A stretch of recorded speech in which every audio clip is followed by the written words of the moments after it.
Chris Hamilton is with us with the Business and Industry Council in West Virginia. They have a pre-legislative conference and reception tomorrow. Leading the Change is the title of it, and they got a couple. They're going to talk about what their agenda is for the session. All right, Chris, let's start again. So I ask you, will Business and Industry Council support the coal industry's call for lowering the severance tax?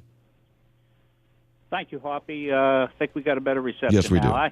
do. I think the Business and Industry Council is going to support the governor, the legislators' initiative to provide whatever assistance the industry needs to maintain its viability. And it's just not coal; it's both our energy. It's our complete portfolio of energy industries, and particularly the extractive industry. So I think there's a number of issues that's being planned for the upcoming session, and I think we'll find the Business and Industry Council will be supportive of those various initiatives. What kind of things on taxation? I mean, there was a big talk about tax reform. I'm not sure if anything ever got off the ground. So anything specific that BIC wants or will support on taxation or tax reform or tax changes? Again, it's what we want to do is it's sort of a wait-and-see posture at the current time, because there has been a years-long work been put into that, and there's been a number of proposals that have been discussed. So we're waiting to see the final report, which hopefully will be released here in the next couple of weeks, and then we'll appropriately respond. Chris Hamilton's with us. He's chairman of the Business and Industry Council. Okay, another issue that BIC has identified is legal and workforce fairness. What does that mean, and does BIC have specific proposals there? We do. We have a specific piece of legislation which basically puts that local decision-making into the hands of each and every worker, whether or not they want to belong to an organization that represents the employees, and if so, what organization they may wish to join. It's been regarded as been characterized as workplace freedom, and we're seeing a trend throughout the country. More and more states are developing workforce freedom or right-to-work provisions within their state law, which provides workers a basic fundamental right to select whether or not they want to be represented by a particular union. So the Business and Industry Council is going to support right-to-work legislation. I think Republican leaders are going to support right-to-work as well. Chris, as I say to a lot of folks who've been around a long time, you've been around a long time. You know that labor will go to the mats on this. Is BIC ready to go to the mats? Is BIC going to go to the mats as well on right-to-work? We have created a special independent coalition that will be working under the auspices of the Business and Industry Council to take a lead role in trying to have that legislation enacted today.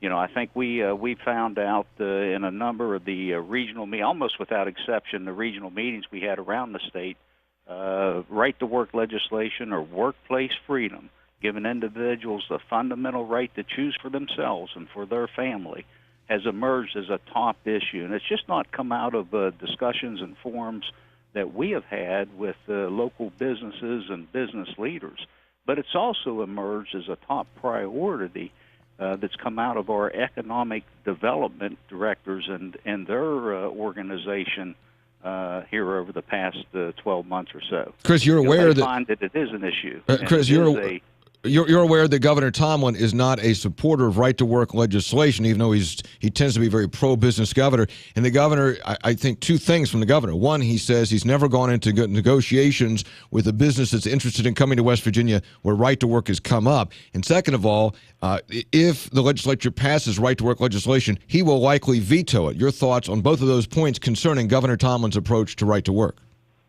Well, I understand that the governor has made those statements, and of course we're going to work with the governor and his programs, but we may find ourselves at odds on this particular piece of legislation.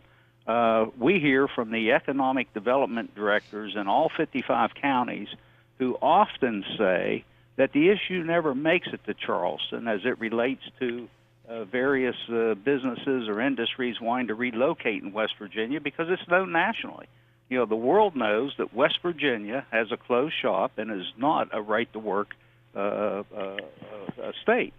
So with that said, there's many companies, many businesses that look to relocate that simply mark West Virginia, off of their list of viable locations based on that aspect alone of our state's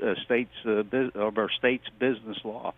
Chris Hamilton's with us. He's with the West Virginia Coal Association, but speaking to us today in his capacity as chairman of the Business and Industry Council, which is going to tomorrow announce its have a pre-legislative conference and reception to talk about its priorities for this legislative session. It's called Leading the Change. It's going to be from 9 a.m. to 6:30 tomorrow at the Marriott in Charleston. One of the topics that BIC is interested in is energy, just generally energy, but anything specific from BIC on energy?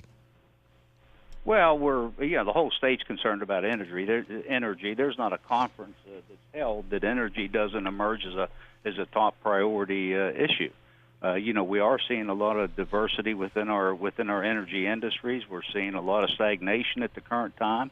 We're also all operating under this 60-pound gorilla in the room, which is the president's Clean Power Plan, and ultimately the consequences that the implementation of that plan will have on the state of West Virginia. That's probably the single most important policy issue before our electorate, our legislature, and the governor at the current time. And everybody, is working together to try to find workable solutions so that we can preserve our current volumes of energy that we produce and consume here within the state, but also look towards other options that could help us meet compliance in the long term with that very, very onerous plan about to be implemented. Chris, another issue that you're going to talk about tomorrow is substance abuse. I hear anecdotally, I say all the time, I hear it over and over again from employers, it's hard to find qualified employees who can pass the drug test. How bad is it out there? What is business's view of how bad it is or is not, or whether it's getting better, and what does business want to do about it or can do about it? It's a good question as to what we can do about it. We're all trying to develop and look at workable solutions. Everyone's looking at punitive measures, looking at more controls, looking at the ultimate, the services that we can provide individuals. I think the goal of everyone is to really try, particularly within the workplace, is to try to provide the proper help for these individuals. So often you have so much invested. It's not just new employees, it's not just new hires, but it cuts across the entire workforce, all ages. So it really comes down to trying to identify these individuals, get them the right help, the right outpatient care, the right drug rehab to make them whole, to make them healthy, so that they can maintain not only to be a productive, safe worker, but also someone that contributes to their community and home as well. Chris Hamilton's I with think us. Everybody's struggling with that. Everybody is struggling, you're right. But Chris Hamilton's with us with the Business and Industry Council. They're having their pre-legislative conference and reception tomorrow. I would fully expect that BIC, like other major organizations, will make endorsements in this governor's race coming up, and I fully expect that BIC would endorse Bill Cole for governor. Is that correct? And why is BIC backing Bill Cole? Well, that's a very direct and pointed question, Hoppy, and we are on the eve of making that announcement. The council has identified Bill Cole as the individual that it feels very, very comfortable, endorsing in the upcoming gubernatorial race.